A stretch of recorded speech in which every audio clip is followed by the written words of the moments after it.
Tell us more about this woman you're describing, Mabel Gonzalez, a Honduran refugee who came to this country with her 2 teenage sons. She's absolutely desperate to see them again. She was profiled in the New Yorker magazine with a headline, "The Courageous Woman Who's Organizing Separated Mothers Inside an ICE Detention Center." And we'll link to that at democracynow.org. But this is astounding, the story, and what she is doing inside. Yes, absolutely. She's incredibly courageous. She, unfortunately, was without representation throughout her asylum case. So this illustrates the other issue I was talking about. This has been going on for a very long time now. She has been detained since September. So she has already gone through the entire process. She went before our immigration courts completely unrepresented, and she finds herself with a deportation order as she has lost her case. But she does not stop fighting for the other mothers from within. She has told them, and this is how she relayed it to me, she told them, you need to keep fighting. Even if I get deported, you still need to fight for your kids. Please find yourself representation, work with these attorneys, and continue to demand to see your children again. And if Mabel Gonzalez is in fact deported, will she be deported with her children? So that is an impossible choice that many of these parents are being forced to make. Even after the news of this injunction, which again was very, very good news in demanding that this administration reunify kids in a short amount of time, there's still now a form being passed out to parents saying, would you like to return with your children or not?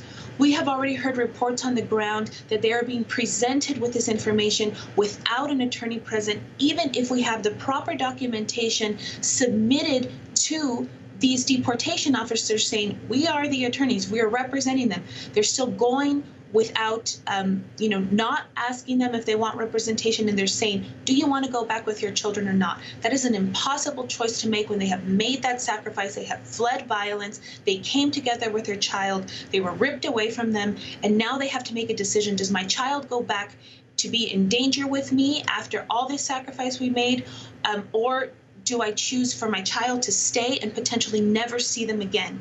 And it is a decision that Mabel and I have really still need to explore, because it's such a difficult decision to make. I mean, what Mabel's doing inside, they're not allowed to have notebooks. And so she's writing down, she's a pastor from Honduras, deeply respected by the women. At first, not trusting, could she be a government agent? She's asking for their information. But one by one, and then Mabel Gonzalez handing this information, very well documented, to one of the people you work with, Linda, at the Las Americas Center, the Franciscan sister named Mary Kay Mauwald. Describe this process of getting information out, this underground railroad of information that you're trying to pass on. All right. So Las Americas, we have a great team. This sister goes out. She's a volunteer. She goes out to the detention center several times a week, interviews many of, these men and women for possible representation. And she is talking to Mabel, who is seeking help, who desperately needs help. And even amongst the retelling of her own story and seeking help and advocacy for herself, she decides to hand over these loose sheets of paper to Sister Mary Kay and says, get this back to the center and see how you can help. And frankly, it was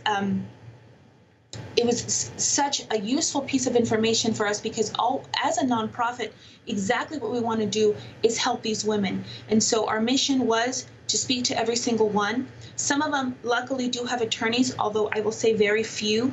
Once we find out they have attorneys, we go on to the next person. We conduct intakes regarding whether, their eligibility for asylum, what kind of claim they have, how can we help them.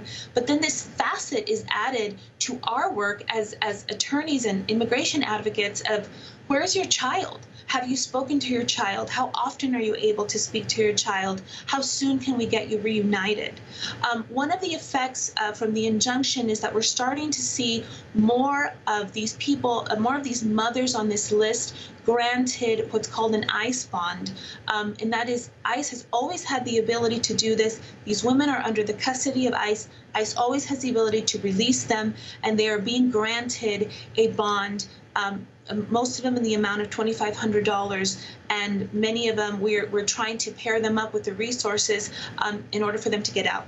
The first thing that has to happen, the most important thing for mothers that are detained, mothers and fathers that are detained, is to get out of immigration detention so that the reunification process can be possible.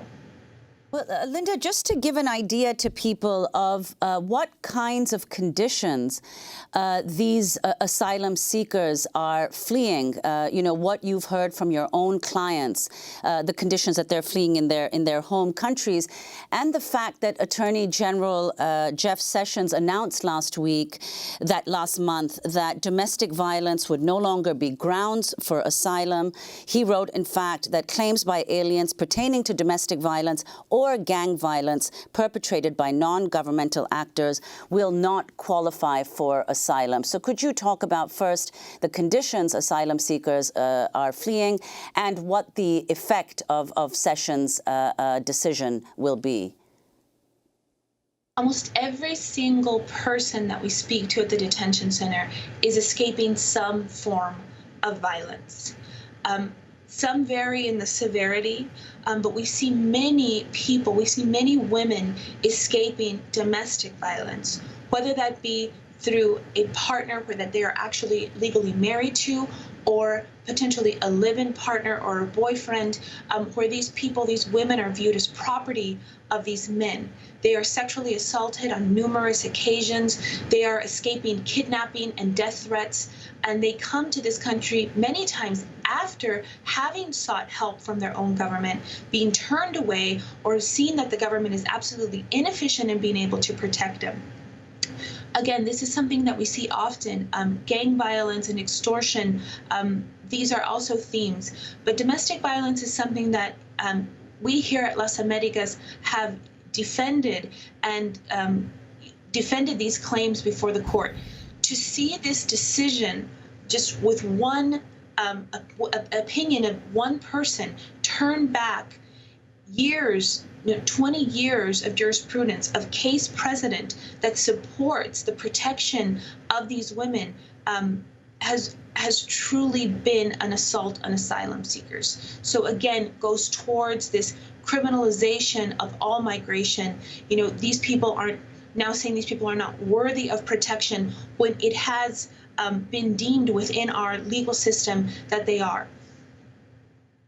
Finally, do you have any sense that all of these children, I believe there are hundreds of children under the age of 5, will be reunited with their families by Tuesday? That is the deadline. And then 2 weeks later, do you have any sense of government movement? We're seeing, again, some movement with a limited population of these parents that are now being granted access to a bond.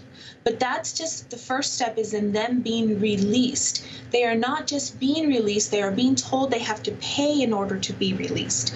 So is this going to happen in this amount of time? It's hard to be hopeful for that, because we've already had some people released, just last weekend, and their children are still not returned to them. So while we are hopeful and we need for this to happen, I don't see it truly being feasible. And of course, we will continue to follow this very closely. Linda, your thoughts on the DNA testing of the children that's now taking place on the border that CNN is reporting? So it's scary to know that the documentation may not have been happening accurately in the first place, because those were some reports that we were hearing, that people were being documented correctly and that they knew where the parents were going, they knew where the children were going. Now, this is what was told to us, but yet on the ground we see people not being able to know where their children are, and having trouble with communicating. So while these systems that have been presented to us of the DNA testing and that they're being said, it absolutely has a privacy concern for the future. We don't know how this information will be used in the future. We frankly don't know if some of these parents who end up deported will ever be reunited with their kids, and really the usefulness of this DNA sample. Well, Linda Rivas, we want to thank you for joining us, Executive Director and Lead Attorney of Las Americas Immigrant Advocacy Center, working with asylum seekers along the U.S.-Mexico border. We spoke to her by Democracy Now! Video stream in El Paso.